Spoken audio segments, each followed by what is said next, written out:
What's up, humans? Welcome back to the Human Music Podcast. This is episode 49, Finding Your Sound as a Producer. Peace among worlds, humans. This week, we're going to deep dive into a whole lot of deep and important producer concepts and plenty of goofy ones, too. We cover the use of silence, learning from mistakes, pushing through difficulty, dead mouse trolling Carnage, Michael Jackson versus The Weeknd, the tendency to overanalyze, and, of course, finding your sound as a producer. Remember to support our sponsors. First off, we got the Dojo Max membership, monthly private lessons, unlimited track feedback, and the weekly download archive. It's the best value the Producer Dojo has to offer. Come, join up, and get your white belt. Guest practices, where you can learn from Seth Drake at the Approach Institute. High key, the best engineer we know. We learned so much from him. Definitely get that first class of guest practices free and see what all the hype is about. And finally, Gvngaroo Records music distribution, where you can get unlimited uploads of all your music to all the streaming services for under $10. It's a no-brainer. Go get those links in the description while you're listening to this wonderful episode. Hello, people of Earth. This is Tesco with Rip Kenny and Trap Jesus, and you're listening to the Human Music Podcast. Woo!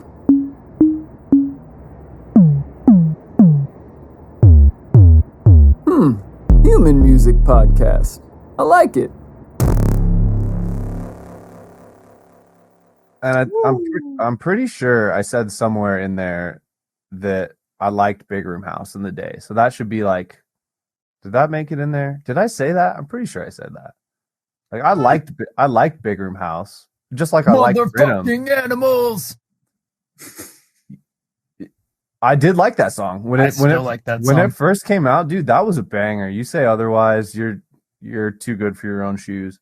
Yeah, I mean, dude, I cannot not think of like Paradiso 2013 oh or my 2014 God, or whatever right? year that was. It was like every stage somebody dropped a version of that song, and I was never ever mad. No. Yeah, Dead Mouse version was definitely the best though. I don't know if I heard that one. Oh man. So he trolled Martin Garrix and just did a Old MacDonald Had a Farm drop. Like he took the melody of Old MacDonald Had a Farm and just took the clonk sound from Animals. Oh my God. Yeah, I didn't know it was Dead Mouse that did that. Awesome. I remember hearing that and thinking it was fucking hilarious. That's such a Dead Mouse thing. Dude, I was at it was like Freak Night 2013 or 14 or whatever, and Dead Mouse was playing. He was like the fucking headline slot or whatever, obviously. And he comes out and it's Halloween, right? So he's dressed as he's got like a shitty fucking white sheet over him, like a kid, like the most basic standard kids Halloween costume. And he goes, do you guys get the costume? Do you guys know who I am? And everyone's like, and he's like, I'm Carnage's ghost producer. I swear to God, dude. He literally got up there and said this shit. It was right after the Carnage Razor video came out. Oh boy. You know, like the way more louder. Way more it just stronger. sounds much more bigger, louder. And like 95, 96, 99% of the people there didn't understand, because that's something that only a producer would know and or give a shit about and find funny. And I'm fucking dying. I'm like rolling on the floor laughing, like this motherfucker just did that shit in front of all these people. Like, what a goon. And everyone's like everyone around me is like, I don't get it. What did I miss? Like, what? This is Carnage ghost producer? What do you have to do with Carnage? Like, What's a ghost producer? Why are you talking about him? Right. And what is ghost producer? This like you People mean like barely know what a producer is, let alone a ghost producer. You mean like ghosts and stuff? good point. Are you gonna play that song? Can I make a request? Like people like didn't fucking understand it all. It was so funny though. Finally, the one time Good the times. producers in the crowd were like, I feel superior. first off, you know they already did. Oh, this is just a shitty pop song. I already know this one, so it's not cool that the DJ played it. This. Yeah. That's a very good point, actually. But the Carnage What the Fuck is Festival Trap remix of that pop song is a banger. Would y'all work with Carnage?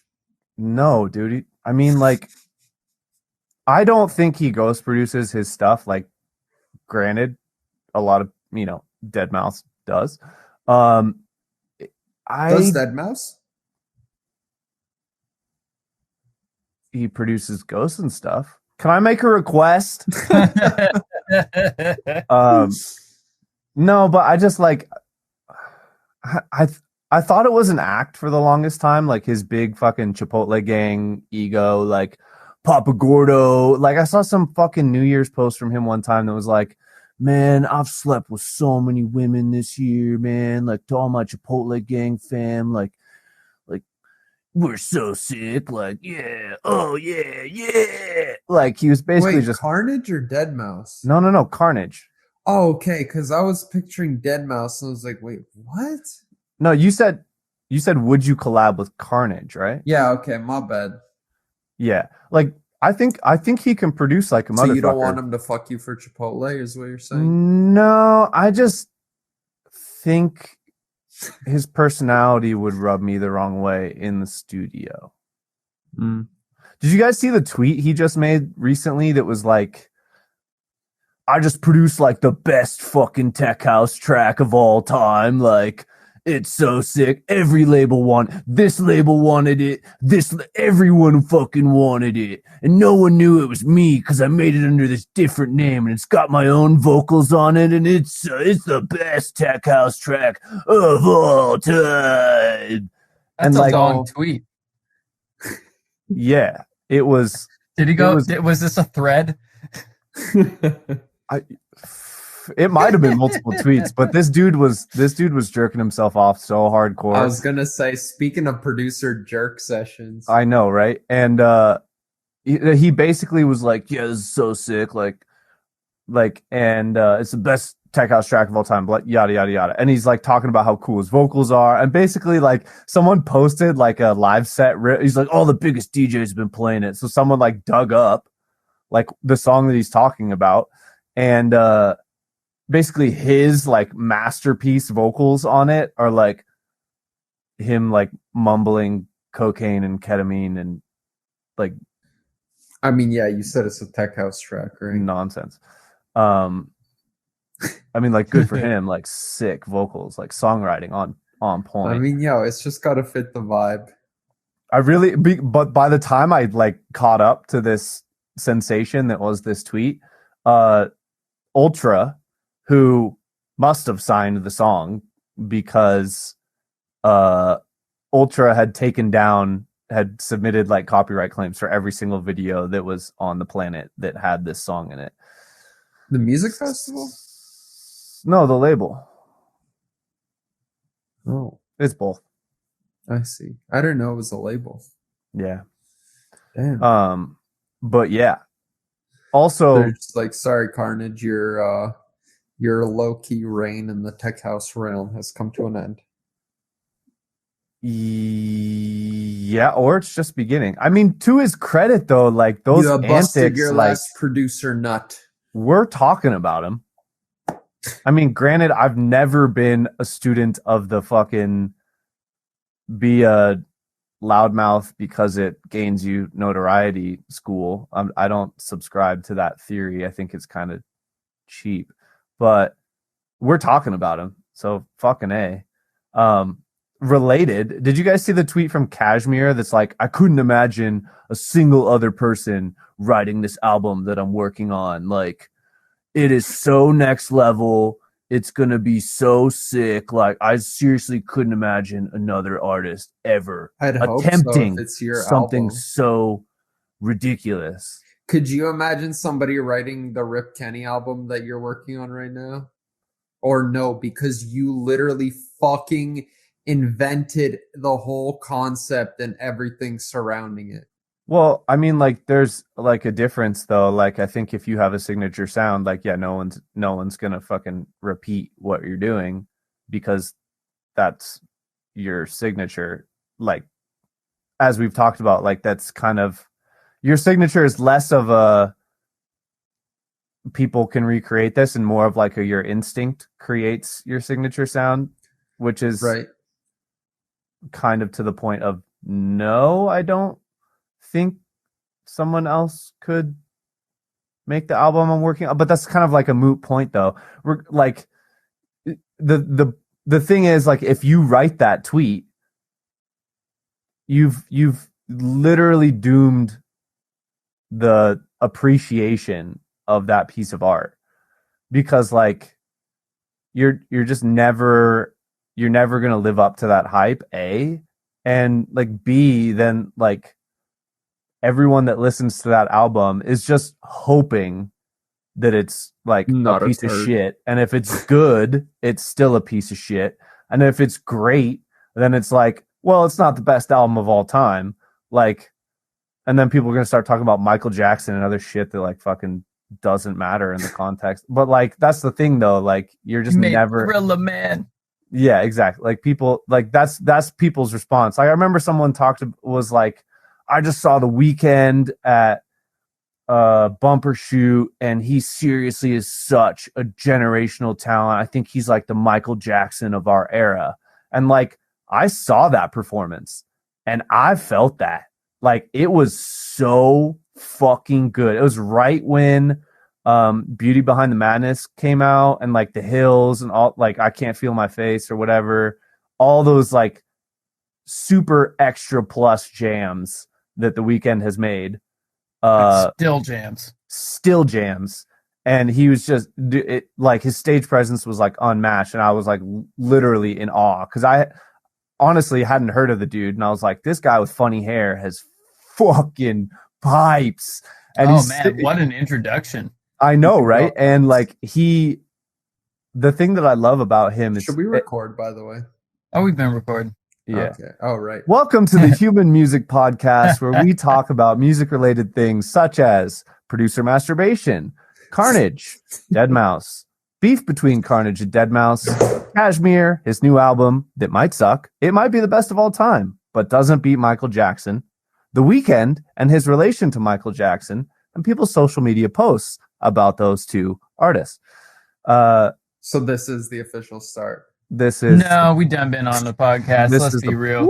By the way, Tesco, make sure you get up on that mic, just because Zoom is not recognizing that you exist. You'll be talking and it'll still be looking at Evan. So for all the people watching on YouTube, you know what I'm talking about. You've 99% of the time been watching Rip Kenny talk. Yeah, now it's pinning you.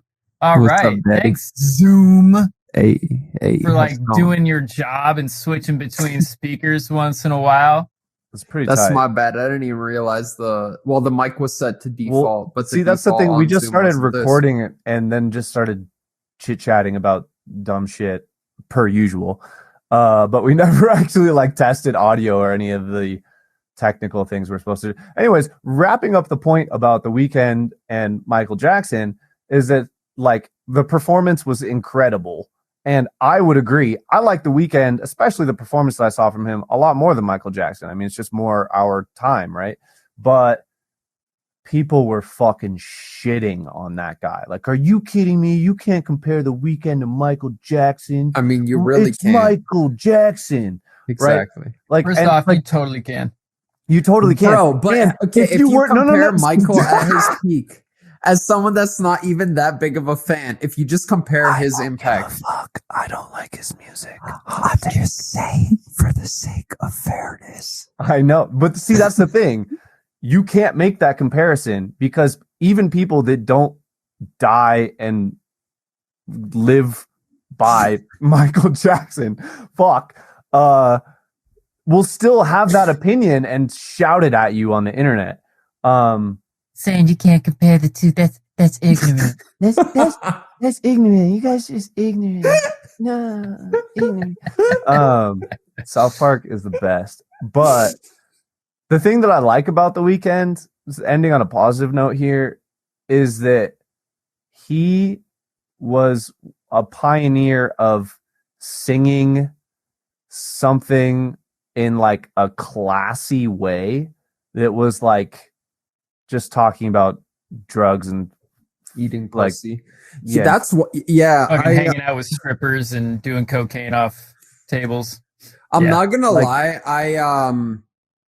I definitely like. I love him as an artist and like, you know what he does, but like some of those artists, I just don't understand like how they just go on for so long on the topic of just like something raunchy as hell. Like, not that eating pussy is raunchy as hell, but when you talk about it for like 32 bars, man. What was? Oh man, I'm gonna Google. I noticed how much dude talks about cocaine, and as a person that doesn't want to listen to people talk about cocaine, I like his music surprisingly a lot, despite that fact. And I'm not even singling him out because I do love The Weeknd, and I feel like his stuff has gotten a lot more mature since the early days. But I was gonna say, like, yes, it actually, he has moved on from that a little bit, but unfortunately, I think his music has gotten worse. So, like, go back to what you were doing. Honestly, it's just that I don't appreciate the beats and melodies of the newer music as much. It's more mainstream acceptable, but like The Hills and shit, like just like a horror film beat. And then he's just like crazy high notes and runs and just like such a smooth, like classy, in my own opinion, delivery of just like ridiculous, like raunch, like talking about just stupid antics that are probably not true, but it just had a vibe to it that was sick, and it no longer does, in my opinion. Do you think a lot of artists are kind of doomed of going through that? Sorry, Luke, but do you think artists are doomed of going through that, whereas they gain a following, you like, dude, always kind of water down your sound subconsciously, even if you don't want to? Always. Yeah. Because you start thinking of the logical progression of your career, and to get bigger, you can no longer be niche. And like you're eventually, like, your goal is to reach a bigger audience and become a bigger artist, right? Like you're naturally inclined to grow as an artist, except the only way that you can do that is broaden your appeal. And by broadening your appeal, you lose a lot of the edge and like uniqueness that your early fans and most people probably would agree is the stuff that like caught their attention from you, right? So do you think it's a one or the other type thing? And by the way, the Weeknd song about eating pussy is Or Nah, which was a raunchy as hell song. All right, we're going to have to put that one on one of our reaction episodes. Have you guys not heard it? I don't know, man. Man, yo, that's what I was talking about as far as earlier. But anyway, it's interesting to hear this conversation. I mean, like, you know, Evan saying that you picked up on The Weeknd like at that I can't feel my face era, and then are like looking from then forward, like, oh man, the sound has changed. To me, like, I found out The Weeknd existed a hard 10 years ago on his second of the trilogy mixtapes, and I downloaded the first and the second mixtape on the same day. So it was before there was the trilogy. And I was like, I remember I went for a run. I remember right where I was running along the lake, and Wicked Games came on, and I had to like stop and be like, what is this? This is my fucking jam. This whole sound, it's like bluesy, like descending chromatic progression and the bass line, and it's just so wide open. He's just like, you know, on some dark ass shit. Like, I loved it. I fell in love with that sound. And then, like, to me, like, The Turn was that album that you found out about, because that's like, I Can't Feel My Face. Like, that was, he had a production team. He was one of the co-producers on his early shit. You know, he was really hands-on with the sound of his beats. But then his label was like, oh, we can get you in the studio with Max Martin. And I heard that at the time where he was like, I don't know if I should. I think we got a good thing going. Maybe we shouldn't go sit in with this super producer who makes the pop hits, and then eventually decided to, and then you get like his, undoubtedly his biggest breakthrough, like that song I think had the most impact on his career overall. And like that's a super forever jam. And so like, yeah, maybe some of the ones after that are less your style, but I don't know, I still dig a lot of this. Like what was that one that was on all the Super Bowl ads, that like super 80s pop track? Dun, dun, Blind, da, da, da, blind, dun. yeah, dude. Honestly, that's that Blinding song, Lights. That's a Blinding Lights. I don't That's a like that jam. song. I don't like that song, man. I don't like that. Honestly, okay. So hear me out here. The Can't Feel My Face is a jam, and that one is still a jam because it's like a fucking Bruno Mars beat, except he's talking about how he can't feel his face because he's doing so many drugs. I didn't really love that song. Like at the time, I was really into like house music and that kind of groove, so I appreciated it. I liked it, but that was not the song that got me into The Weeknd. It was more stuff like Often and The Hills and Tell Your Friends and shit like that. Like that album starts, like I have this album on vinyl. I've listened to it so many times. It starts with this song called Real Life. I don't like that song at all. And like that album has a lot of songs that I could tell that thing was happening to him. Like the pop influence was creeping in, and I didn't love it. To be fair, that was my entry point to him because he wasn't on my radar. And I went back. There's a lot of stuff backwards from that I love. Not a lot of stuff forwards from that I like. Yeah, but so to circle all the way back around to your question, Tesco, yeah, that definitely happens to tons of artists where you get to the point where you hit this critical mass and you're like, well, I could only stay true to the fans that I already have, or I could make that jump to get 100 times as many fans by making what I do a little more accessible and collaborating with people that are going to change what this is. My question was more so, do you think it's inevitable though? Like I understand if the artist is like, yes, I want my shit to reach more fans, but do you think, imagine if your following just jumped up to 10 million people overnight. Now 3 months pass. Do you think that even within 3 months, you would have been influenced enough by external forces that it would have influenced the way you create music / pay other people to create music that you put under your name? So to answer the first question, is it inevitable? No. There are plenty of artists that have gotten to the top of the popularity in their limited sphere, call it limited, enough to make a living off still. But that's the thing, limited. Have cruised at that level, being the god in their limited sphere. Tipper, for instance. When's the last time you heard a Tipper album that you were like, this guy's sold out? But take Tipper's fan base and 10x it. Do you think it would affect his music? Or do you think because it's a choice, right? Like do I become bigger?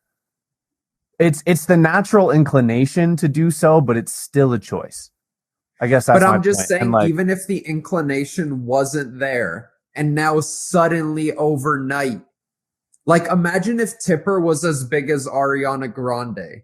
Yeah. Do you think that he would just like still continue? Do you think his next album would sound the same essentially? Yes. Because if your fan base grew so large overnight based on work that you had created, that you loved, had all of the creative input in, and like all of a sudden you had this gigantic audience, it's like, are you the type of artist that is now like, oh wow, I have this huge platform, I'm gonna try and 10x that 10 million? Or are you the one that's like, I do this because I love this sound? And like, granted, like you can still have an artist that stays true to their artistic, like non-broad, like their original vision, not broadening their appeal and trying different avenues. But it's like that crossroads where either you try and take what maybe just built gigantic overnight and then try and broaden it, or do you continue to make exactly what your artistic instinct has told you from the start?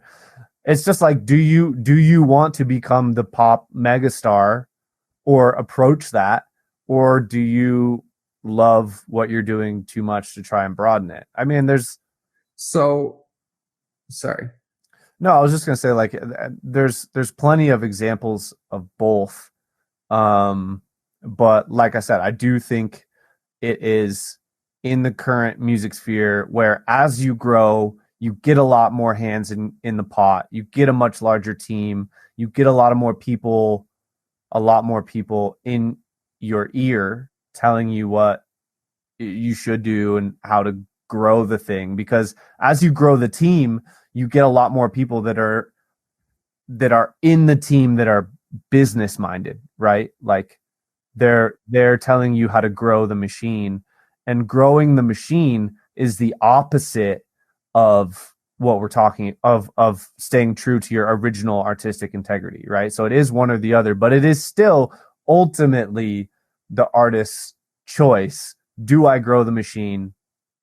Do I continue to incrementally push what I'm doing because I love it? There's a small distinction I want to make. And I agree with all of that.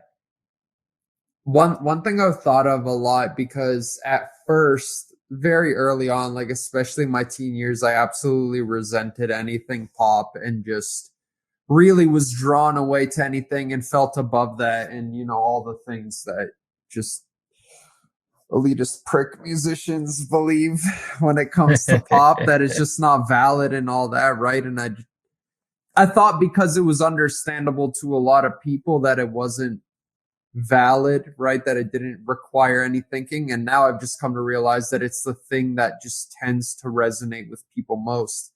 The same way like a movie format where you have like the rise and fall of the main character and then a resolution, right? You get this like two main points of action with the second one being the biggest, yada, yada, right? I was like, okay, that's amazing that over time we've kind of distilled what works best among the most people. And there's no shame in that because it's a very valid thing. Now, let's say, you're not working solely alone. Let's say you've decided you're already going to work with people and now you're following 10Xs. Do you think just by working with, I want to be careful with how I phrase this, because basically what I'm getting at is if you have this style that's accessible to most people and understandable to most people, and now you're following 10Xs and let's say you're the next biggest thing of all of 2021, right? And you can work with literally anyone in the world. Ariana Grande Tipper collab. Exactly. Rip Kenneth. And basically you can bring anybody into the room to work with you. Do you feel like your sound would get lost in just the fact that you have the ability to work with everybody? I'm asking because generally people think like, oh, if you go the pop route, if you work with Max Martin, you're selling out, blah, blah, blah. But I think it's Max Martin. Hell yeah. But you know what I mean? Like, I think moving closer towards the pop sound is always seen as a selling out thing, when sometimes I think just having more resources available to you, bringing more people into the studio, pulls the creative process in a lot of different directions, and it moves it closer towards understandable by most people. And understandable by most people, X 100, the concentrate is pop music as we know it. So what I'm getting around to here is, do you think an aspect of that might be, as you get more resources, you get more people in the room, you get more creative input, even if all of those people aren't necessarily pop oriented, just by the merit of you having multiple people in the room, it moves it to a more poppier, kind of more accessible approach. Does that make sense? Yeah, no. And cool. The answer is yes, unequivocally. Yes. You got to choose what people are in the room with you. Like, amen. Like, and if you are going to, okay, perfect example, Muramasa, Lovesick Fuck with ASAP, was it ASAP Rocky? ASAP Rocky. Yeah. ASAP Rocky. Jam. Super jam. that still sounds like a Muramasa. I mean, granted, it was already a beat before he had him on it, but he didn't like switch it up to make it feel more hip hop or rap. Like it was still like a very authentic Muramasa feel. But then you have like, you know, Linkin Park did a song with Pusha T on the last album they made, and that didn't feel authentic to me. You have to, it still is your artistic curation, right? Like, do you have, are you getting in the studio with someone and like you want their opinion to make your stuff closer to the collective conscience of what's good, aka pop? Or do you have the person in the room to perform a specific task so that you can accomplish your artistic vision? All of this is way fucking harder said than done. Like trying to get in the studio with Max Martin and be like, yeah, I don't actually need you to write this song. I just want you to give me 20 catchy melodies and then I'll pick one and fuck with it. You know, like that is really hard to do. And also probably why what you're saying is almost always true. It's because if you get in the room with all of these bigger people that are doing this more established thing that is closer to the collective conscience of good, aka pop, the natural tendency is to like make something that is in the middle of all of you. But it still takes that rare person to be like, no, I want to do this thing. And if it's not that thing, I just don't really want to do it. Even though we just paid $50,000 for this studio session with this one person, I don't really like what we got. So I'm not going to put it out. That is the hardest. I couldn't imagine myself making that decision. Like that is so ridiculous to have to think about that kind of level of decision. But that is ultimately, as you get bigger and you work with bigger like that, the stakes get higher if you want to retain your ultimate artistic vision. It's just nearly impossible to do, right? So which is why, coming back to the original thing that I said, you have to pick the people you're in the room with really, really carefully, because make sure they've been vaccinated. Yes. That exactly. Point. I agree with your answer. And my ADD mind just thought of another question that I'd love to ask you, because I think this would be super beneficial.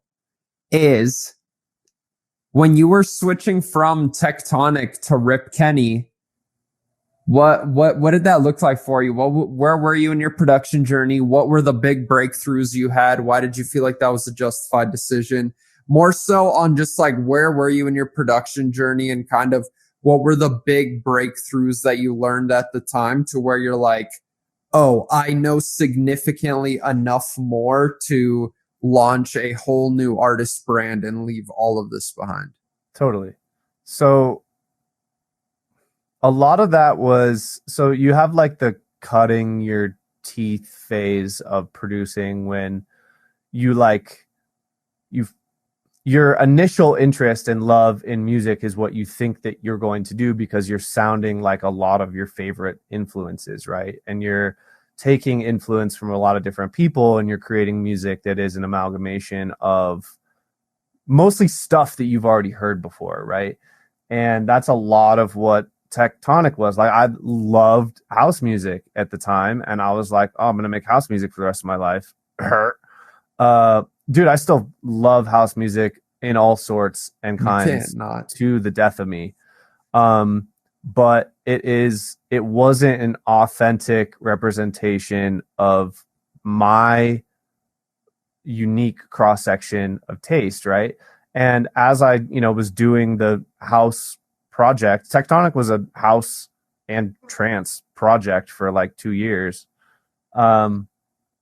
As I started to like do that for a while and not get bored, but like feel like because what I was doing was a lot of like, like taking my favorite influence from my favorite house guys and trying to like, you know, use that type of thing, right? And as I started to feel like it was a little bit like, I just had the realization that doing that is not the fulfilling route. Like, no one's going to care if you're the light version of their favorite artist. Like, that's not that cool. So then, like, for the 2 years that followed that, like, I was pretty much trying to figure out what I wanted to do long term. And like I've talked about on this podcast before, I tried all sorts of stupid combinations of genres, trying to figure out something that was unique for the sake of uniqueness.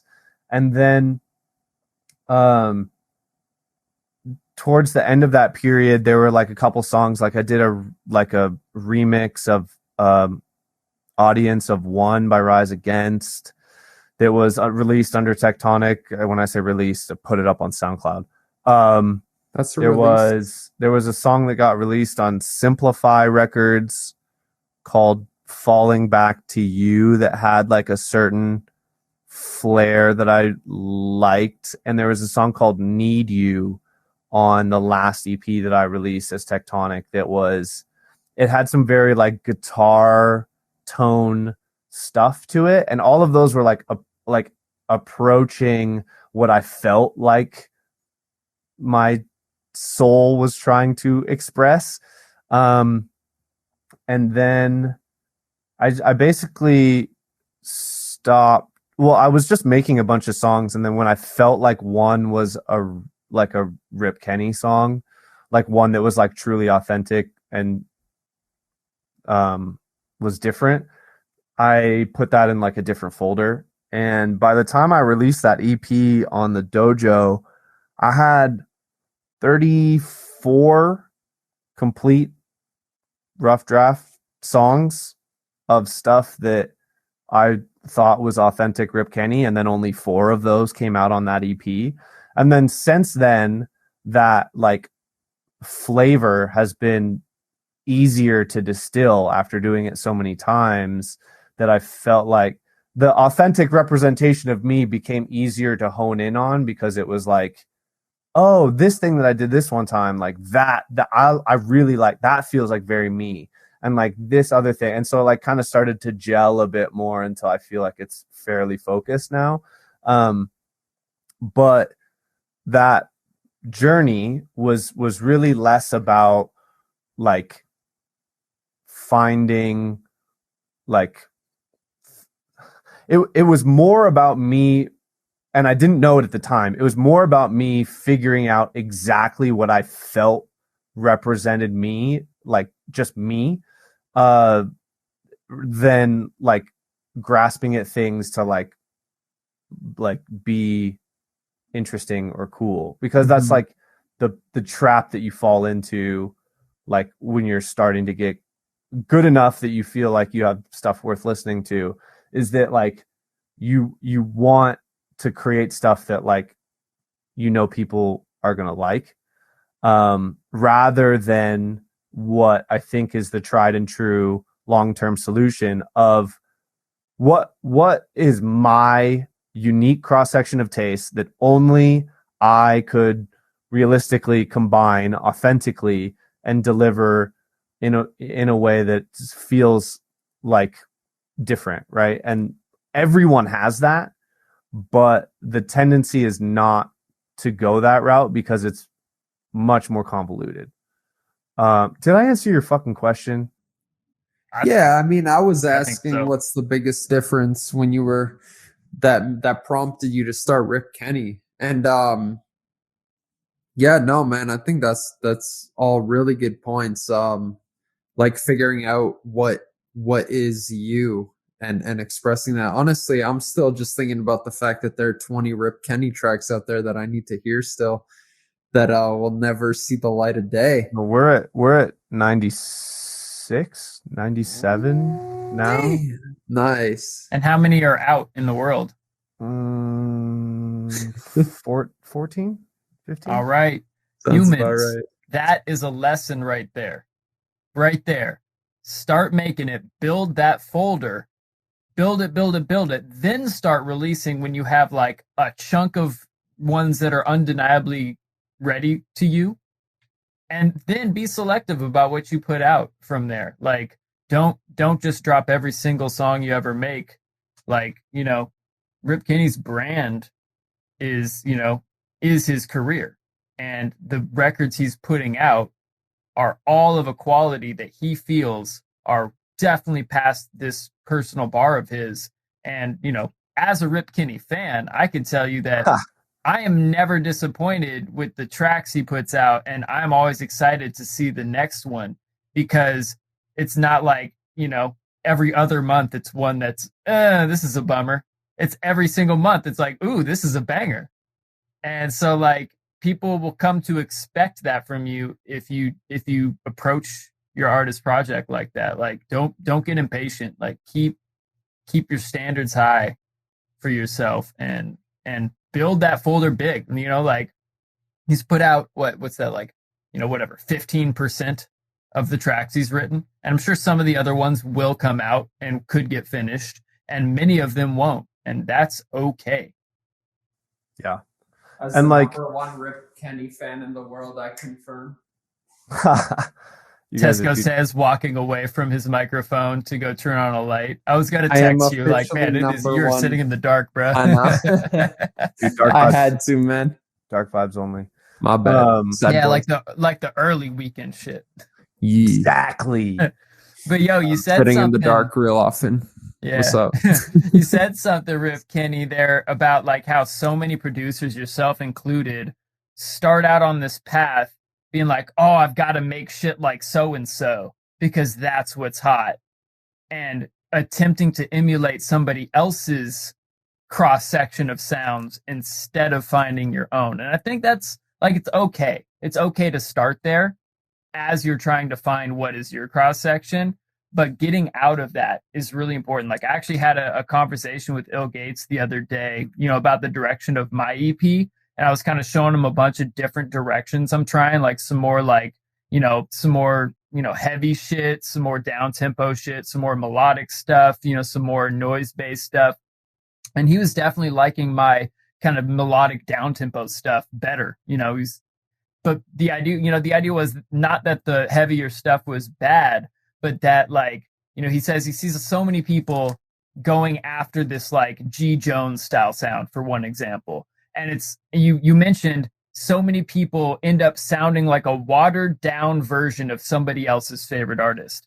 And when given the choice, that fan between A1 actual G Jones or like B minus somebody kind of almost getting there, you know, like, which direction, which page are you going to press play on Spotify? 100% G Jones every time, because as a music fan, folks don't care that it's you. Folks care about that sound and that feeling that they're trying to get. So finding that place where you can, whatever convolution of sounds you're getting to, of different things that are coming together, getting to that place where you can hit at a very high level the sound you're actually going for, instead of at a mediocre level the sound somebody else already perfected. That's key. Amen to that, man. I definitely went through a long phase, and I'm sure you both can agree, where you're really struggling with what you are making versus what you want to make versus what comes naturally to you, and getting all of that in sync is such a prompt for just having an existential crisis midday, because until you like really dial in that formula, you're really like swimming against the current and tiring yourself out creatively, I find, and trying to be this thing you're not. And even though it's sounding sick, even though all of these things, you feel like a phony afterwards, because you're like, man, I don't see this as sustainable. The main idea of this song was a sound design tutorial I watched based off of another artist I've been only listening to for the last 3 weeks. And it's just like this crazy, like, mental gymnastics rabbit hole you find yourself down. And it's really liberating to get to that point where you're fully in sync with what comes easiest to you and what you want to create. But yeah, it can be a total bitch to actually get to that point. And I think earlier you said, you know, there's no issue with like copying artists in that stage. I think if anything, you have to go through a stage where you're trying to emulate your favorite artists. And in fact, I would highly suggest anytime you find yourself in a rut to recreate tracks based off of your favorite artists. Like, I'm not just, you know, pulling this out of my behind, but I've done this at multiple stages in my career, and it really helps because, you know, you've obviously like trained your ear to pick up on new stuff, and it might not be stuff that you're actively implementing while you produce, but you'll pick it up if you recreate it. And then I think, yeah, definitely after recreating a bunch of shit, it's kind of like that whole everything is a remix idea, where it's like, take some pressure off of yourself. Like, this doesn't need to be the most crazy unique thing. In fact, you could create a very, very unique thing by taking all of the tropes and standards of modern day genres and playing within that framework and seeing how far you could stretch that. So like, yeah. Man. It all comes through the lens of you, your tastes, your abilities, your limitations, the tools you actually have available.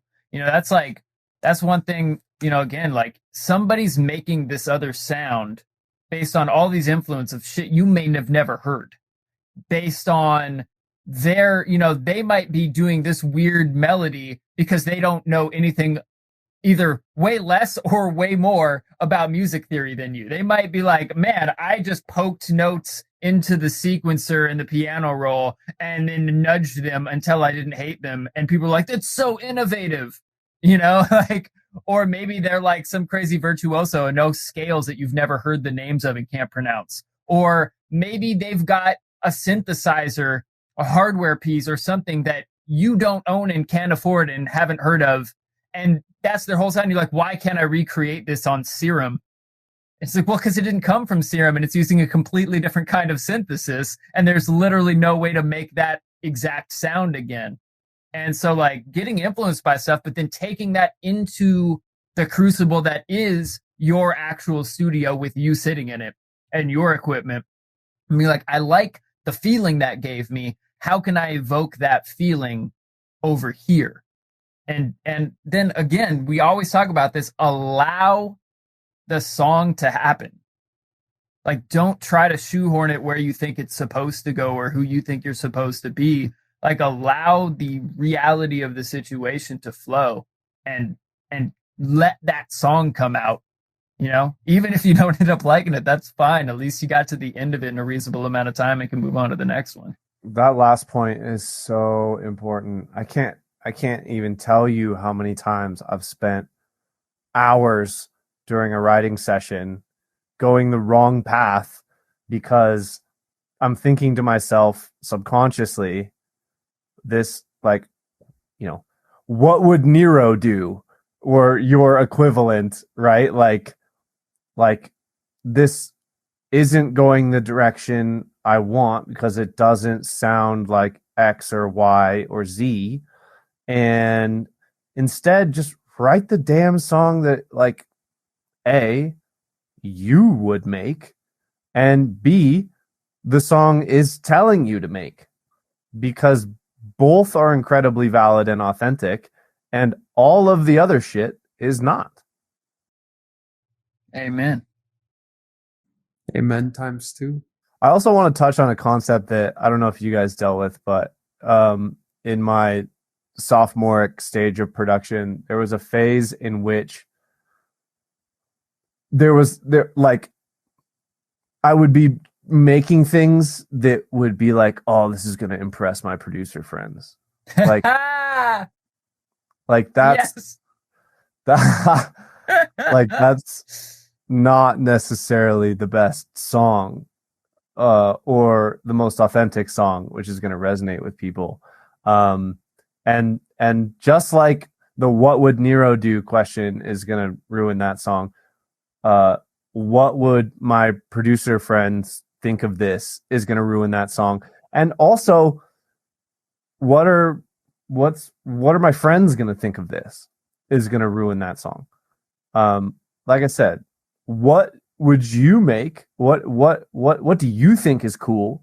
And what is the song leading you towards and presenting as a smooth, flowing like water approach to finishing that song? And take that path, because even if at the end of the day you're like, this song doesn't fit my brand and it's not the type of song that I want to release, training your instinct to follow what you like and what the song is telling you to do is going to pay so much more. It's still the biggest thing that I would say that I struggle with in a writing phase is sitting there and thinking about what the perfect, or in my head, the most impressive, or not even the most impressive, but like the ultimate version of what this could become.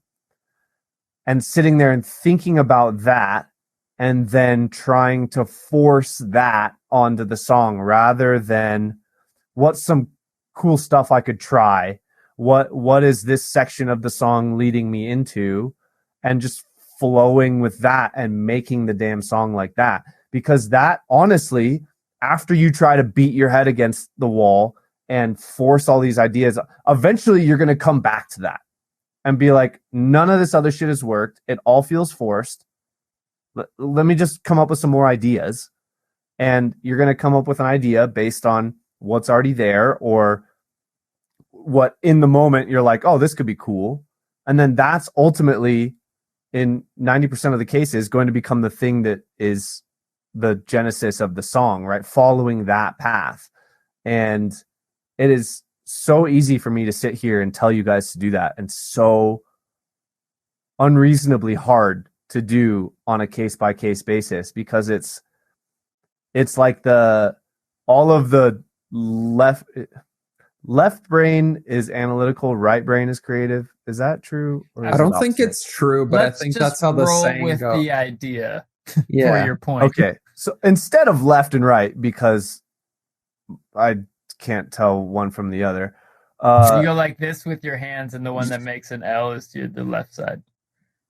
Unless you're looking at me on a screen, and then it's the opposite. Unless you're saying peace among worlds. Oh, wait, no, we're not done yet. We're not done yet. Your analytical brain is the quickest thing to kick in and overrides most of your like flow state function. And so as much as you can, like for a while I had a sticky note on my computer that was just like more ideas, less thought.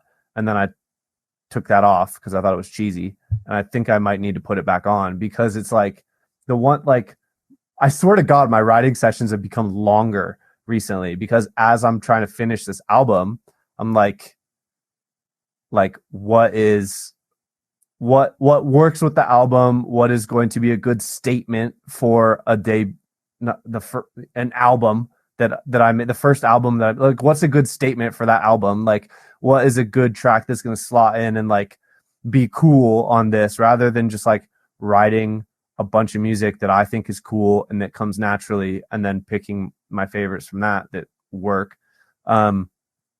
You start to have a lot more thoughts about what I should and shouldn't do. And those should and shouldn't do thoughts are what ruin hours of that session. It's not going to completely ruin the session. There's plenty of times, actually every session, I have periods of the day that I'm like that. And the quicker you can realize you're doing that and move back to the path of flow, that session is going to become easier and more fun. But it is only by following that natural direction that you are going to ultimately make something that is authentic and like works. The thing is, like, the hardest thing for me, and ties back into these points of like when you're producing, like what's going to impress my friends, or like what is going to be like adjacent to stuff that people like, so that they're going to be like, oh, this is really cool. Like those things naturally like weave their way into your thought process, and they just are never beneficial.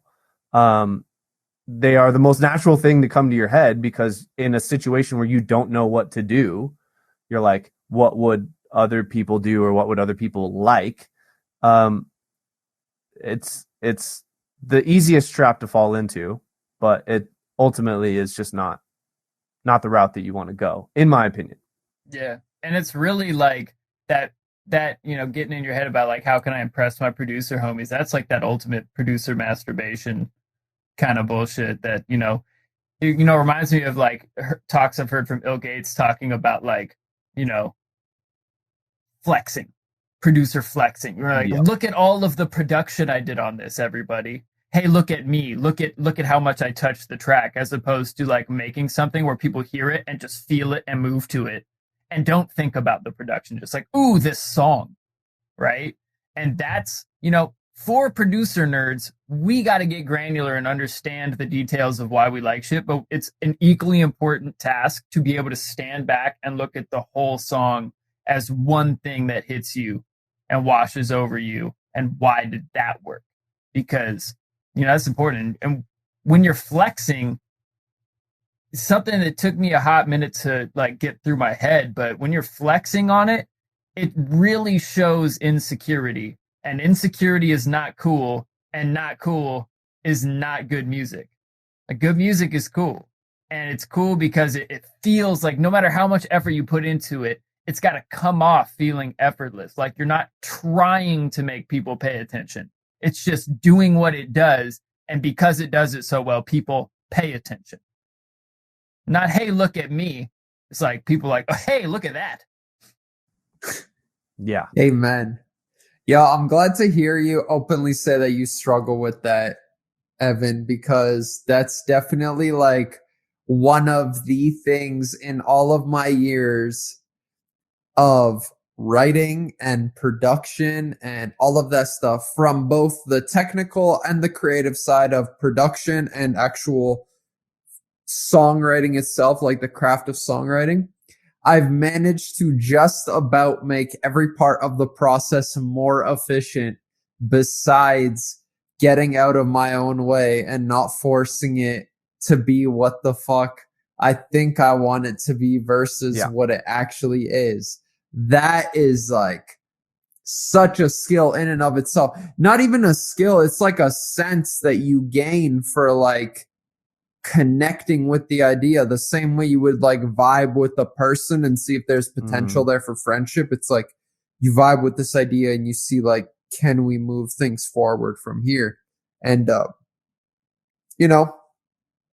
I think it's no shame if you can't do that yet. It just comes down to learning more techniques and having more tools in your tool belt, so that when you hear an idea, you have more ideas on how to approach it. But shit, it can still be hard to like be biased to some of the techniques that you like to do because you like the sound of, or they're fun or whatever, and try to shoehorn things in. And, maybe the idea just doesn't call for that. And I've definitely been there too. And, there's something to be said for experimentation versus trying to shoehorn something in.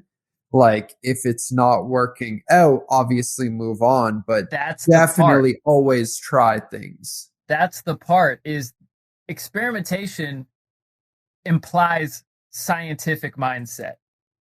And pure science is, hey, I think this might be a thing. Now let's step back and look at the results and then change the hypothesis based on the results. Exactly. And shoehorning is more like, yeah, I know what the results are saying, but I'm not going to believe them. And I'm going to keep the same hypothesis and just repeat the experiment over and over and keep trying to find a way to mold the results to my hypothesis instead of the other way around. Yeah, to cherry pick the data to support your original hypothesis to prove that you were right instead of finding the truth, the hard Smoking side. actually cures cancer. Exactly. Just keep trying it. Well, technically, once the person's dead, the cancer's not an issue anymore. So, yeah, smoke up. By doing that process, you end up the fucking quack that made everyone believe that vaccines were bad because he, in his own lab, found out how, like, did his own goddamn tests over and over and over to basically prove his point, and then eventually people will find out that you're a phony. But the damage is done. The real science is whack now. Exactly. The real science is fuck around. Find out. Fuck around and find out. Find out. Like, it's so simple. The funny part is like you were saying, like, no shade if you're not at the point where it's like you're actively able to get out of your own way because you'll never be there. Fucking golden secret right here. You'll never be there. As you increase your bar, that little voice in the back of your head just gets louder. Like, this isn't as cool as that last thing you made. Yeah. Like, there are limitless pitfalls for how to get tripped up by this shit. That being number one. Number two, all of a sudden you're doing something really cool and you're like, fuck, I did something really cool like this like 3 songs ago. Like, is this too similar to that? Because I use the same sound. I use it in a different way though. Like even when you're doing the cool thing that was cool, like not very, like to you, like your own authentic sense of cool, like I love this, and you like gravitate towards that again, and then you're like, wait, is this no longer cool because I just did something similar to this? Like, there's limitless pitfalls, and like I said, as your bar gets higher, those pitfalls just change to other pitfalls, and it's never going to be like there's never going to be a point at which you are just like only creating hits.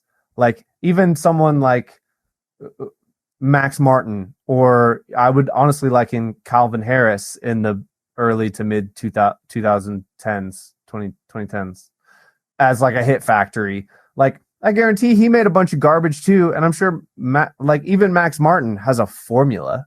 Like, I just watched a video the other day about the Max Martin formula. It's like, only one new element can be introduced at a time. Like, you can't have the chorus come later than 50 seconds into the song. There's like a framework. 50, I think it was 15. No, it's the video that I watched said 50. Oh, yeah. Okay, chorus 50 seconds. I think no vocal after 15. Yeah, you should have the hook well before 50, but the chorus has to happen 50 seconds or earlier. But there's like a framework that someone like broke down like every Max Martin song, and they were like, these are the things that he does that has led him to success. Like, I guarantee even Max Martin is like, man, this formula is getting kind of whack. But like, all my millies though, my wallet's all the millies though. Like, I guarantee Max Martin still makes stuff that he's like, man, this is really cool, but I don't know, I think this is a little too different. And I added 2 elements at the same time in this section, so I don't know if it's gonna work. Like, your bar just changes, and like, that's okay. Like, you just have to continually remind yourself that the way forward is not, I don't like this, how do I make this more appealing to X, Y, or Z, or more like X, Y, or Z, but instead, fuck around, find out. That's it. That's it. New levels, new devils, baby. That's dope. Mr. Shout out Polyphia over here. That was their album. But I think it holds true. As you were saying that, I was like, man, yeah, the problems never really go away. Like, everything that you're having a problem with now, or that you're trying to learn now, you learn, and then you just have a new problem related to that. Like the infinite rabbit holes really never run out, and your sound is what you choose to dive into those rabbit holes. Like, one reason I find myself personally getting not stuck, but the reason I brought that topic up about forcing certain ideas is like, really trying to just dive deeper into the rabbit holes of like what is quote unquote my sound and trying to like experiment more within that. And I feel like within that process, I've definitely come to like bias certain techniques more so than others. So, excuse me. Yeah, I definitely, feel that aspect of it. I think, that's like just the thing though, is realizing that each one of those aspects is infinitely deep itself. Like, since I've started focusing more on spatial effects, even when I knew how to get my mix full doing them, and I could technically write a great track with what I knew before that, now I've just realized, how much more there is to know about different types of delays and reverbs and yada yada. And the reason I bring it up is because it's like there's different ways to fill the space in a track, and neither way is correct or wrong per se, right? That's kind of obvious, right? It's like the question is always, is it doing what you need it to here? Exactly. And might be right for one section of the track and wrong for the next. Mm-hmm. Like, change that reverb. Good point. And that's just the thing, is like just realizing that, there's multiple ways to do these things. And I think you always feel the pressure of falling into your own patterns, but like a part of that is being aware of what those patterns are in the first place and reversing them, and like at different stages of your process, kind of just throwing like left field moves in. I think stuff like that's super key. But yeah, man, I think that's one of the things though, is like when you're at that point, like I'm glad I'm at that point for example, to be able to be like, oh, I always find myself doing this, because now it's such a strong prompt for my next song to be like, all right, right off the bat, I'm not doing this. So I already know it's going to be drastically different. Yeah. But I think I feel like that is your sound. It is. And I think that it's also important to remember that, like, even your favorite band of all time probably has 1, 2, maybe 3 albums that you're like, this is them to me. This is their pinnacle, right? Like, even to like Linkin Park, I revere them as one of my favorite bands of all time. They only have 2 albums I like. Everything Minutes to Midnight forwards, I don't like. And that's no shade. I still revere them as one of my favorite bands of all time, based on Hybrid Theory and Meteora. My Chemical Romance, fucking love them. But they only have 1 album that I like. 3 Cheers for Sweet Revenge. Black Parade forwards felt like it got a little poppy, and not the reason that I fell in love with them. And the album they did before that was just not, it was nearly as good as 3 Cheers for Sweet Revenge, except it was produced so low budget that it's not as enjoyable to listen to, because their stuff is a little chaotic and needs very fine comb, precision. Like, System of a Down is the only band that I would say is like one of my favorites of all time that has 3 albums that they made that I would all consider the creme de la creme. Holy shit, this is incredible. Like, Nero, 2 albums. They haven't even made a third, because I know for a fact that they don't feel like they can follow up those 2 albums with something good enough until they do, and would release it if they did. And I say that because I literally went to an after party of the Contact Festival in Vancouver where Nero was playing, and Nero played an after party, and we went there, and I knew one of the promoter chicks that was in with that club, and I wasn't even the biggest Nero fan of my friends at that time. It was my buddy Eric, and she was like, I think I can get one of you into the green room to like hang out with them. And I was like, dude, Eric, you have to. And he did. And that was in like 2013, 2 years past Welcome Reality, well before Between Two Worlds came out.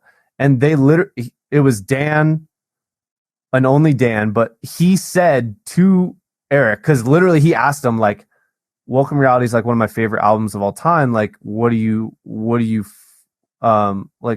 on now? And like, how do you plan like to follow that up? Because it's like so ridiculously good. And he's like, honestly, that is our struggle. Like, we're struggling to come up with music that we feel like is at that level, at that bar that we've set for ourselves. And Between Two Worlds still has 4-5 bops, like Satisfy, Circles, The Thrill, the Dark Skies, maybe Tonight, but there's still, it's like half that album is stuff that I absolutely love, and 3 of the songs of the 12 are stuff that I really, really like, and 3, even from Nero, I don't love, and that's okay. That's perfectly fine. All of this to say, like, your favorite artists making the pinnacle of the pinnacle still don't hit the mark every time, because there are so many pitfalls, because it's just not that simple.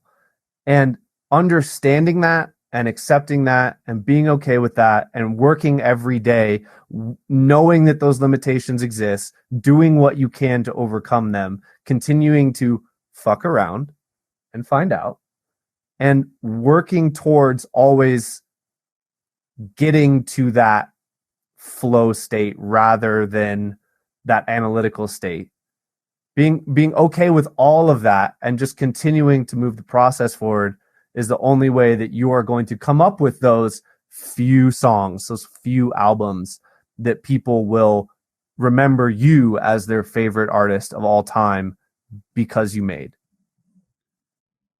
How much of that do you think is they nailed the formula? Luckily, the first time around, they spun the big wheel and it happened to land on jackpot for that album, versus they were just having fun, not thinking about it too hard before, let it flow more naturally. Now they have all this hype.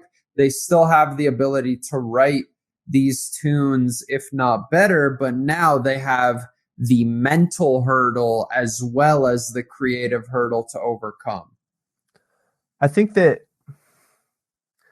I've always felt like it was more a product of the fact that when a band is on the rise, when they're coming up, they're still doing it fresh. They're still doing it without a big team of people in their ear, and they're doing it because, like, we think this is cool. And then one of two things happens. Either, A, they do what we talked about at the beginning of the podcast, get a bunch of people in their ear saying they need to broaden their appeal, or not so many words, lead them in that direction, which is all too easy to do. Or B, feel like they've done that already and want to try something else that is still authentic to them, but doesn't come across as impressive, simply for the fact that as you branch out from that thing that people love that you did, you're going to hit a different audience that probably is not already, like, even if you do niche 1 and then niche 2 and then niche 3, and you came up on niche 1, people from niche 1 are going to be like, oh, come on, he's doing niche 2 and 3.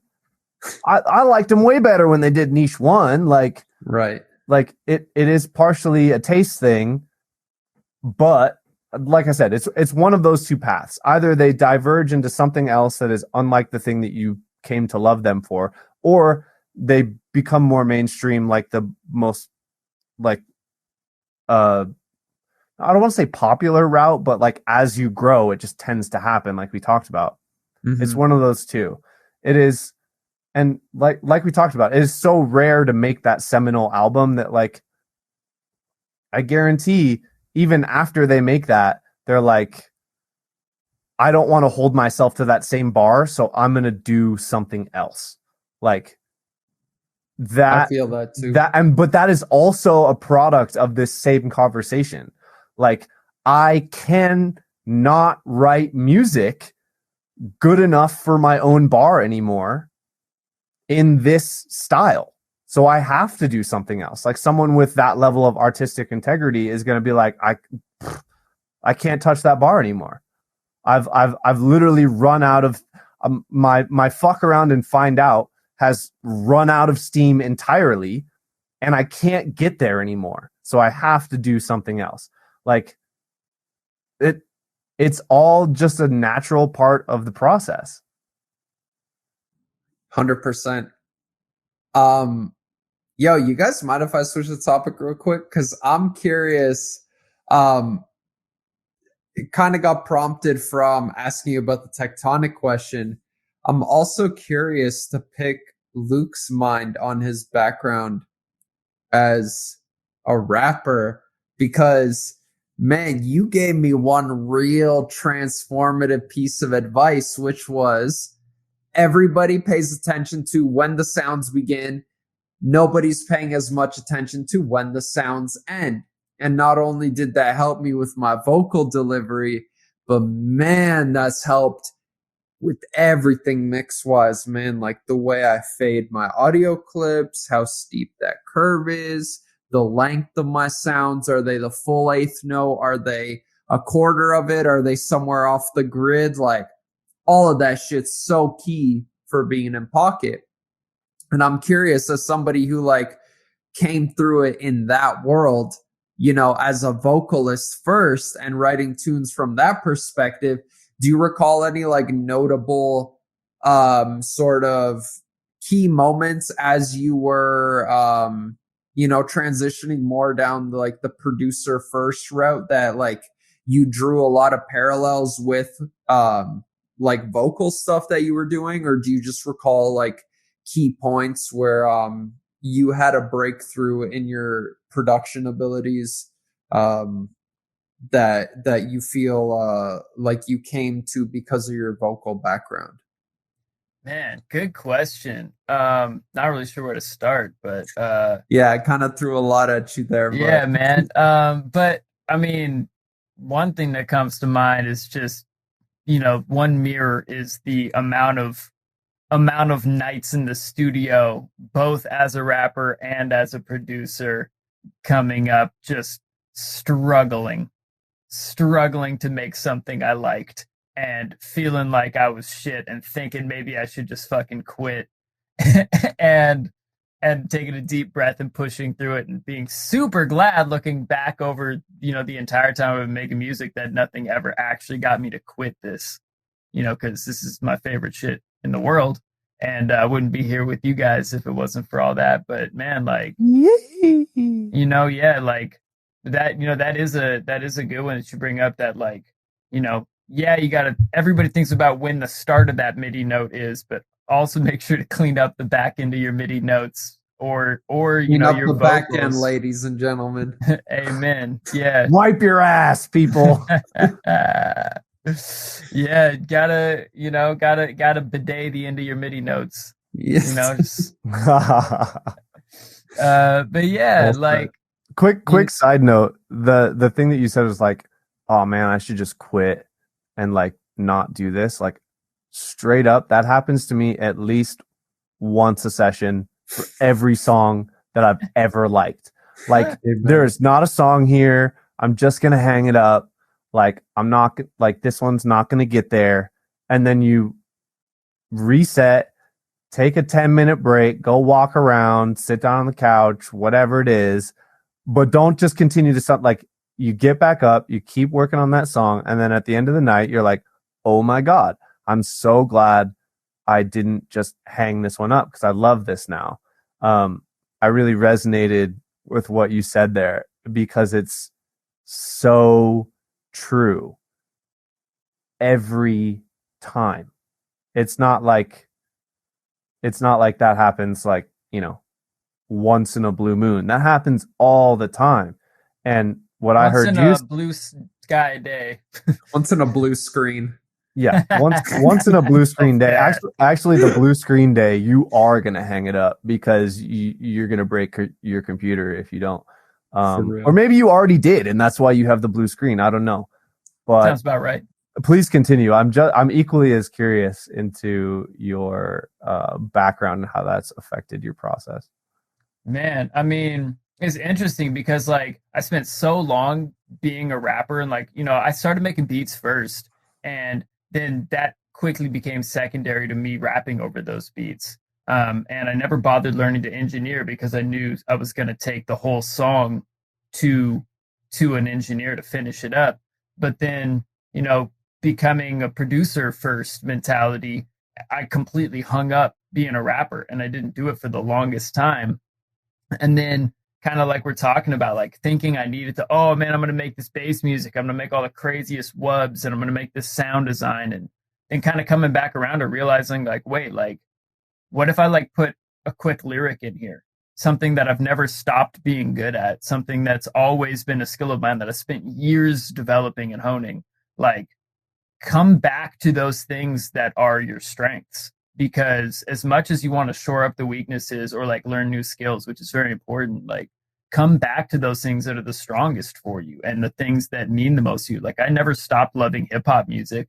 I never stopped loving melodies. I never stopped, like making simple beats that a lead vocal could go on top of. And I was ignoring that part of my creativity for a very long time, trying to shoehorn myself into something that ultimately, I'm glad I learned a lot of the skills along the way, but when it comes down to it, like I should take whatever I'm really good at from the new set of skills and use it to support what I've always been good at, what's always come the most naturally to me, because otherwise I am just flexing and I am just fighting myself and my own creativity and my own styles, trying to be something and somebody I'm not, like trying to imitate, and try and producer flex on people. Like, look at all this fucking production I did, as opposed to like, man, people were digging my songs better when it was like a simple ass beat with a good hook.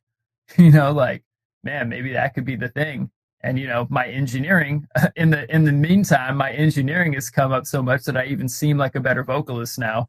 And I know how to comp a vocal together way better than back in the day and mix it. And I know how to like every day I watch a new tutorial on something. I watch another Seth Drake class or an Ill Gates class or, some Dojo TV class, Cryptochronica, for example. Like watching all these things, I keep picking up little tidbits of things that help me. Like I've been diving into Seth Drake's stereo imaging, series on best practices. And like every time I go in there, I learn a new thing that I then apply to my next mix that makes it better than it would have been. Being like, oh man, if I like at the beginning take this little like delay and offset one side just a little bit and then use other like mid-side processing to like boost up how that side image sounds and make it really nice and wide and big without sacrificing the center and still have it fold down into mono. Like shit I never thought about. And like maybe I made it wide, but it didn't fold down right. All these high level concepts that just never crossed my mind until I did that. But then taking that back to what I was doing that to was what turned out to be a really simple song. It started with this like little seed that was like a trippy melody that was inspired by a granular synth technique that I saw Cryptochronica doing.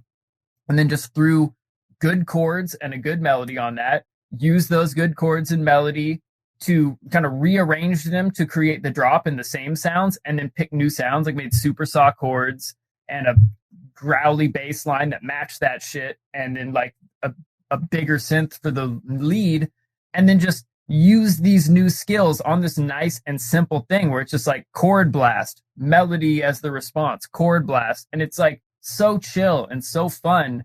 It's like I'm gassed on this one because I just spent last night working on it. Shouts to my my co-producer Ling Ling out in Malaysia. Nice Zoom session. Was good, Ling. There. Yeah. But yeah, so moral of the story, keep learning new skills, but showcase your strengths. Don't showcase your weaknesses. Amen. Yeah, I mean that is your sound as well.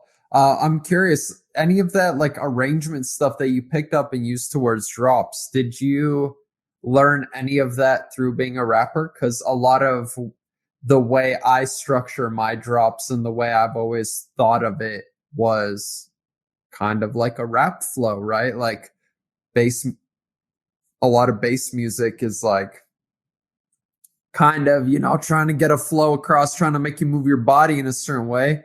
And like, rap is one kind of manifestation of the same thing. It's like if you go to a rap show, like people very much like react to the rhythm of like the cadence of the vocals and stuff. So I'm curious, did you draw any similarities there as you were transitioning from not quick enough music? Not quick enough, man. Like now I'm starting to like come back around and get like, again, like I said, like I spent a lot of time like trying to ignore what I had been to be what I thought I was becoming, and realizing through an too long of a circle around route, like that what I already knew would have helped me so much if I had kept leaning on it and adding skills to it, as opposed to like trying to discard those skills and pick up new ones. Like, ooh, oh no, it's about this life. Crazy sound design. And then, yeah, isn't the sound design crazy? Watch me flex my producer muscle.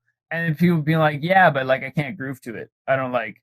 And then being like, oh, right, all this shit I learned about flow is the exact same rhythmic flow as when you're rapping and you come up with a cadence and then you repeat the cadence and then you vary the cadence, then you repeat the cadence, and then you switch it up in this section to do a little something different that relates to that, but progresses the whole vibe. Like all this shit I spent all these years learning and honing and then attempted to ignore because I thought I was doing something else. And it turns out it's just music. It's just rhythm and melody when it comes down to it. Rhythm, melody, harmony. That's the only things that there are.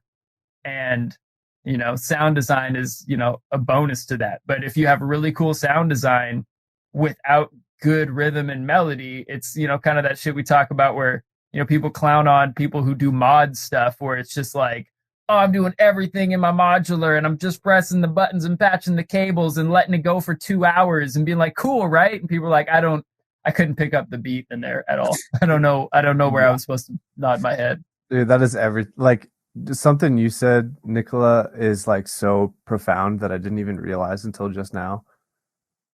Every amazing dubstep song, like like Zomboy, like a bitch level dubstep song. I don't care if you like dubstep or not. That rhythm is such a fucking clean flow. Like if someone rapped that, da, da, da, da, da, da, da, da, like you could, in any sense, with almost any sound, in that specific, incredibly pocketed flow, make an interesting song. And when you said like every good dubstep song is like a rap flow, like it really is. Like every good dubstep bass line is less about like, it is about the sound. Like the sound has to be cool and interesting, but it's that flow that gets people bobbing and into the song. And like that flow is the thing.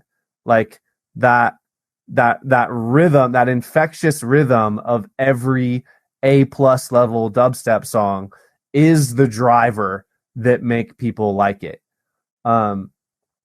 It's that I love how you put that because it crystallized like someone like Getter for a while who I was like, oh my God, this guy makes dubstep that has just the most like freaking like infectious rhythms to it.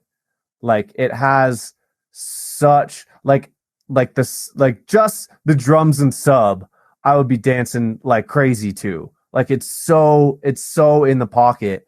It's no wonder someone like that can go and make a side project that does hip hop and make great hip hop too, because it's the same skill. It's just the rhythm over a beat, and that is the genesis of his entire creative output, whether it's dubstep or hip hop. It is all just that rhythm and that flow. So let me ask you this, Nicola. So you were saying how you're in the process of coming up with kind of how you want your artistic project to be developed, and a lot of ideas. And I've heard a lot of your whips lately that are pretty fire. As it relates to our whole conversation, since you're like in that process right now, like what are some things that you have felt have been big creative wins, or things that you've learned along the way, picked up? What are some things that you can help the people with that knowledge? Oh man, great questions. I would say, as far as the bigger wins, I know you will agree on this, is get that strong chord progression first. A lot of the times I'll spend like a week or two at a time just doing sessions where I just generate like melodies, and these could be maybe like 8, 10, maybe 12 layers. That's a bit extreme, but I do a lot of stuff really subliminally too. So some layers will be like -50, -40 kind of thing. So it's like really, really subtle, right? And I'll kind of create these packs for myself.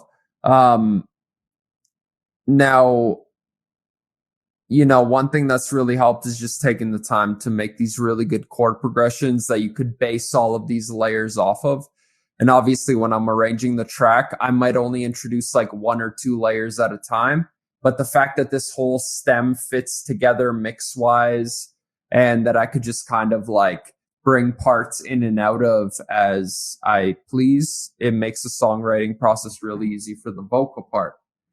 Now, for the vocals / arrangement, what I've learned, like vocals plus instrumental, because nowadays I build the instrumental solely around the vocals. One thing that I think I've been doing for the last year or two, except for a few cases where I would create these ideas that I would be like blown away by and then wouldn't recreate. When you have the momentum, keep that shit rolling at least another section. God damn, like add another thing in there, like keep it moving. Find that one pocket in the mix that has not been explored. Find that one aspect. Maybe your mix is super clean. You need to bring in a element that's like just cranked through a saturator, right? Like find that one edge to your song that you can bring in, like right when you feel everything has peaked, literally insert another section there and make a post chorus or something and let it ride out. I'm not saying do that for every track, but like, definitely if you have some songs in your bank that you're feeling like, man, this is cool, but it's missing that one thing, it needs a fucking post chorus where you just drive the hook home. And it drives on that idea we touched upon earlier, where it's like each song should just do one thing really well. Like save all of the rest of the things for all of the other songs that you're going to write. Like you could forever work on this one thing. But if your message is so great, but nobody understands it, then is anybody going to actually connect with it? Like, is it even worth all of this effort that you're putting into? So anyway, my mind's kind of running on a whole bunch of points here, but I feel like that's really huge. Figure out what the theme is, build on a strong theme, which should be built off the chord progression. When you have the momentum rolling, keep it rolling. Like I feel too with drops, like even when I was doing more like traditional EDM stuff or whatever, like it's really easy to feel like you have to keep doing something like totally different all of the time. And man, I even found myself here when I was doing metal. And it's like, if you actually listen to most music, there's like 2 or 3 really, really notable sections that come in the right time in the arrangement.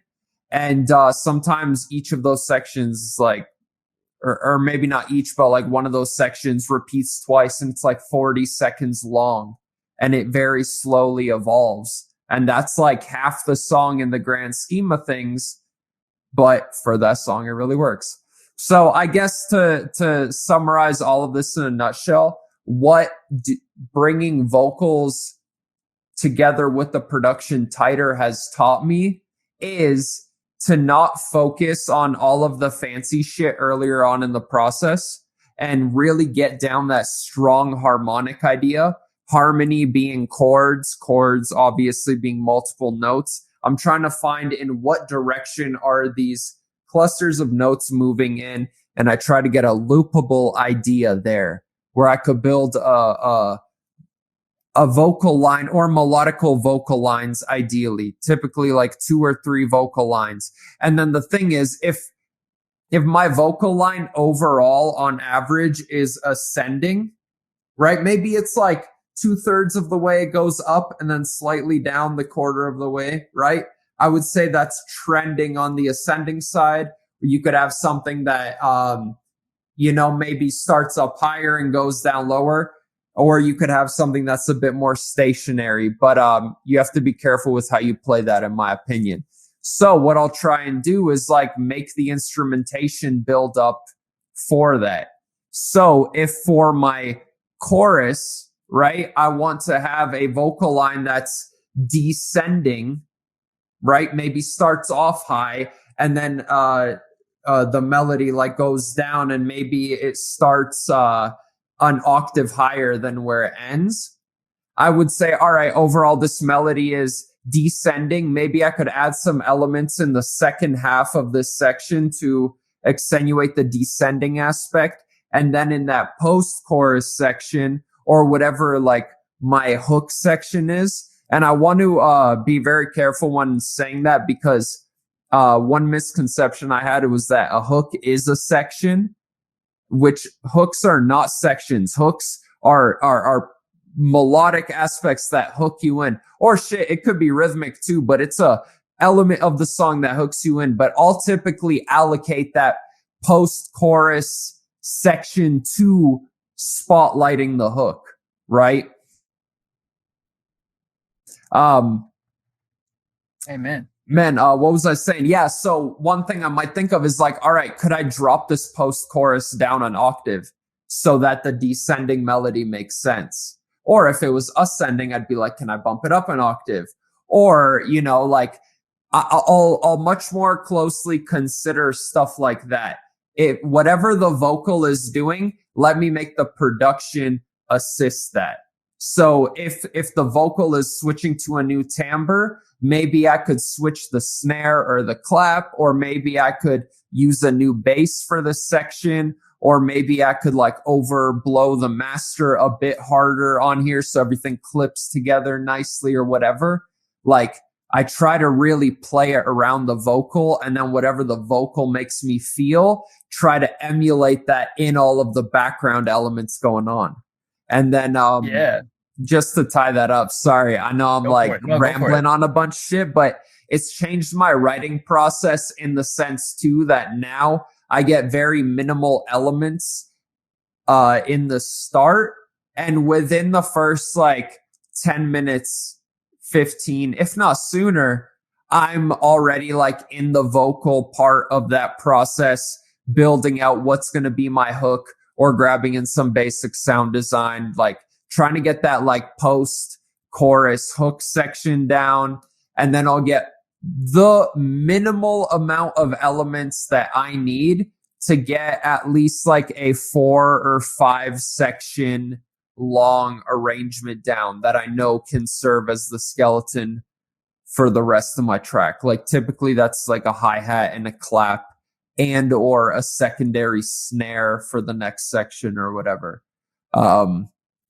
But yeah, like that early consideration of let me figure out these core parts first, whether that's vocals or sound design.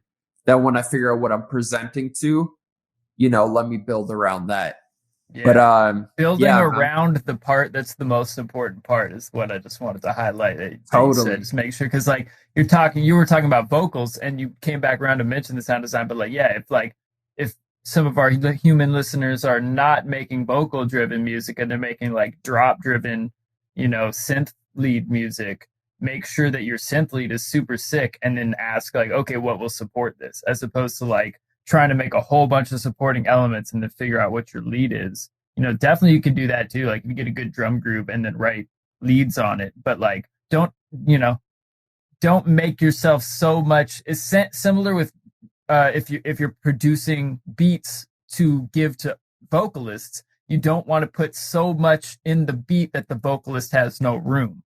Just like you don't want to put so many other elements in your drop that your lead has no room.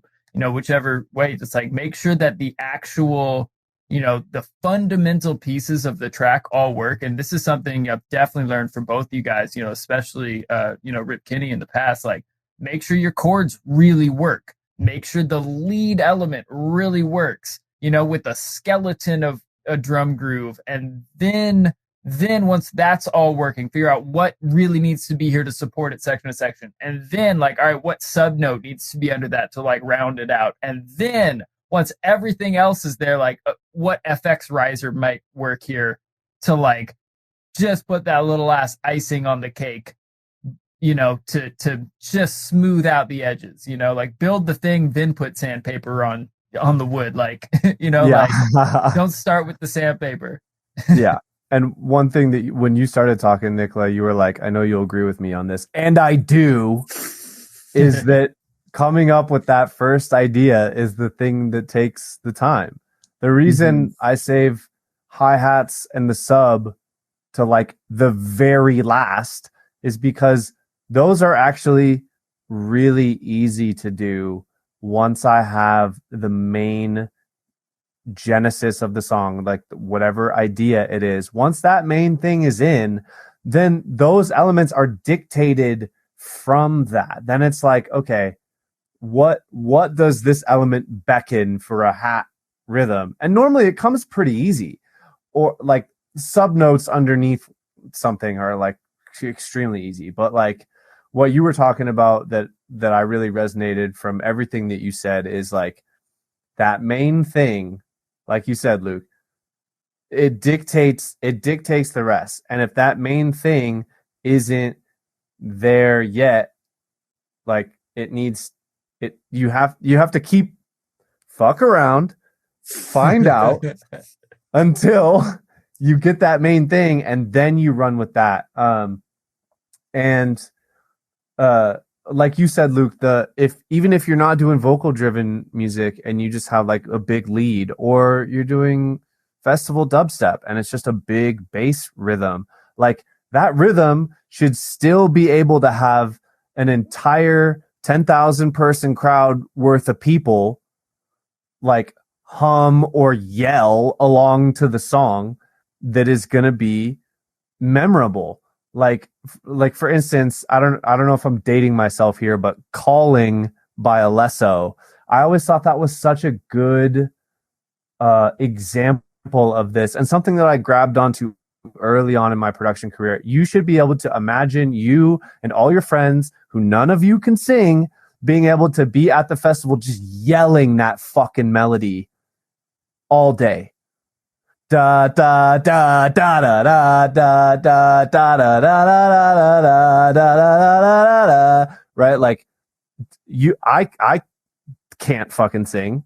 Like Luke said earlier, eventually you get good enough at producing that you can just record enough takes and figure out how to make it sound good.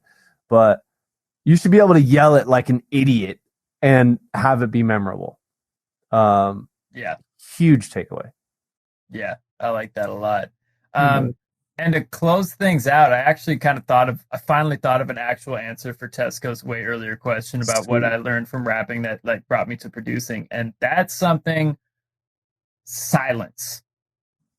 The spaces in between your words or in between your lead melodies. Like, and this is something that I know I've watched Rip Kinney teach a whole lesson on for the Dojo Summit. Anybody that is in the producer dojo can go watch these Dojo Summit videos. And Rip Kinney's is super dope about like how to like not fill up all your space with one thing so that you can have contrast.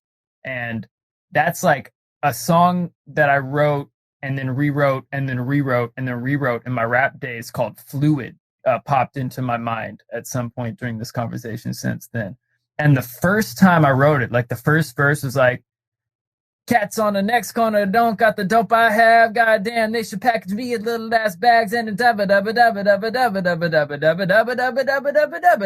was just like going the whole time. And then eventually, after a bunch of rewrites, I was realizing I was just filling up all the spaces with lyric, and there was no point, let alone to breathe, but like for the listener to breathe, and it eventually being like, cats on the next corner and got the dope I have. Damn. They should package me in little bags and slang it. Where the bums be pissing. Want to catch a dope rhythm? Here, take a listen. Like. Oh God. And like, where do I find this song? That was nice. Yeah, man, I'll send that to you. That's it's probably still on Bandcamp. Tell you the truth. My old rap career is still all on Bandcamp, even though it's not still on Spotify. But good. Yeah,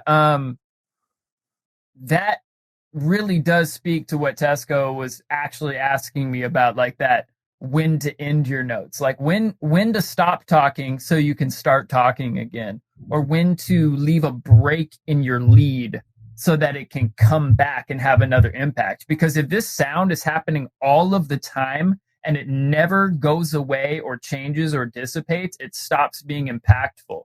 Just like if there's some sort of noise in your room or like a smell in your room that is just always there and you're always in that room, you stop hearing or smelling that thing. Or, if you're like, seeing a certain spectrum of light, your eyes are just and your brain are just going to get numb to that thing. Like, and that's a really important thing to remember when you're writing music, is that like impact and contrast go hand in hand. Like something can't be impactful if it's not contrasting. The bass stops being powerful if there's always this amount of sub every moment of the track. The drop isn't a drop unless the thing before it was lighter than the heavy thing that's coming. And I think that is a perfect way to put a bow on this conversation by reminding the listener that is exactly what all of your favorite artists are running into as a challenge when they make that next album that you don't like. Because if they make the same album, they don't like it. They don't think you're going to like it. They need to contrast that with something else. And that, in a nutshell, is why the creative process is so difficult. There's one more thing I want to say, man, and I forgot to get around to this. He's putting earlier. a cherry on top of the bow. Just the cherry on top. Please, for the listeners. Please, for the love of God. Please, come on. Please listen to our mistakes and do not throw away prior knowledge, and build upon what you already have, and don't do what all of us did, which is toss away all of the other previous shit because you were aspiring to be something else. Truth of the matter is, your own path is unique to you, and it's exactly what's going to get you to where you want to be. So if the artist you look up to right now does electronic music and they grew up a drummer because their family is full of musicians and blah, blah, blah, blah, blah, and you grew up playing the trumpet and no one in your family does this shit and you're writing a different style of music, don't feel like you have to give up everything to go be more like your quote unquote hero. Yeah, don't quit the trumpet to play the drums. Incorporate the trumpet on simple drums. Timmy trumpet comes to mind. Or with the saxophone, Grizz, goddamn, exactly. Like some of the littest musicians just running with what they already had and adding enough cool elements that work behind it, and they stand out. Even though it's like Timmy trumpet, boom, boom, boom, 4 on the floor beat, but that will never leave my head. Rent free, guys. Rent free. Man, I think, don't swim against the current. Like, I think it's worth just emphasizing as a last little cherry on top, because all three of us have been through this.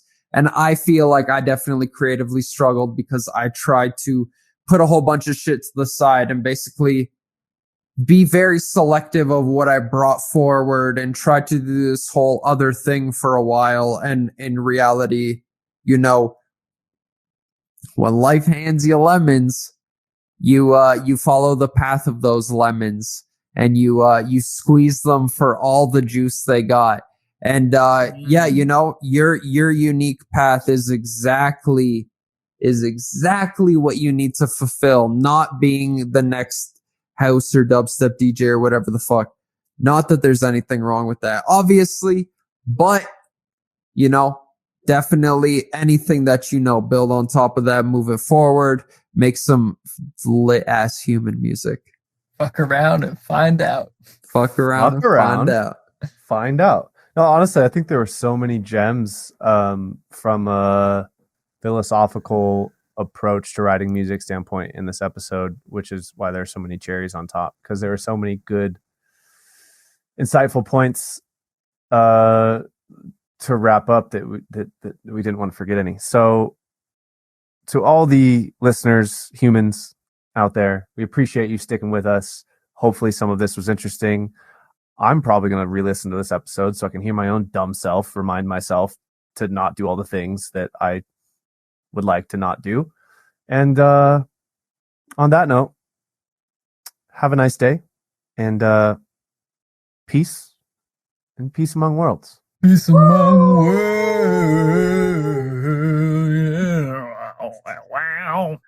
Wow. I like it. Wow, what a dope episode. So glad you were all here. Remember to smash that subscribe button, that like button, especially that share button. Leave a comment. Make sure you rate and review us. Follow us on the web at The Human Music Podcast or on Twitter at Human Music Pod, and visit us at thehumanmusicpodcast.com.